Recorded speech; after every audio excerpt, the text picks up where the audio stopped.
Hey everybody. Many of you have asked me to explain the Supreme Court's shadow docket. This is an important but complicated topic, so please get comfortable. I'm Liz Oyer, the former pardon attorney for the Department of Justice. First, I need to explain how the Supreme Court usually works. It's the only court that gets to pick and choose the cases that it hears. Litigants who are unhappy with decisions of lower courts can petition the Supreme Court for review.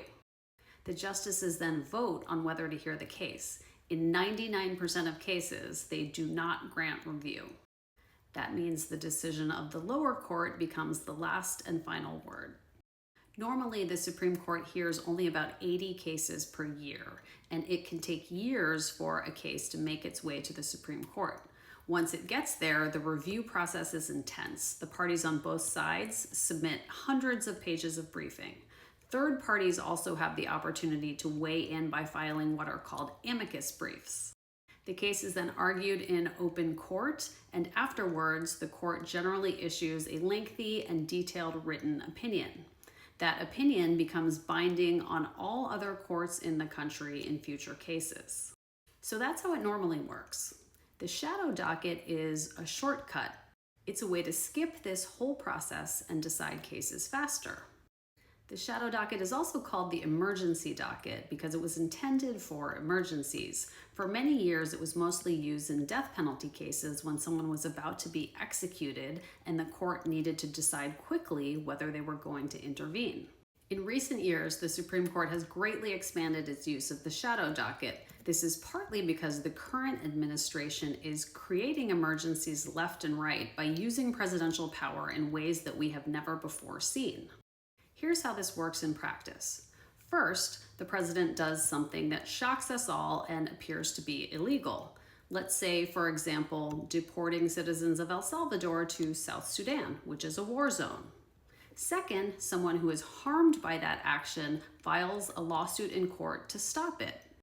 Then, the lower court rules that the president's action is illegal and grants an injunction, which means an order saying no more deportations to South Sudan.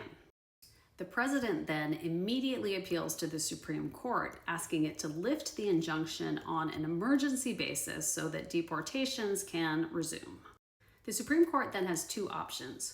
One is to deny the president's request for emergency relief and allow the case to play out through the ordinary process.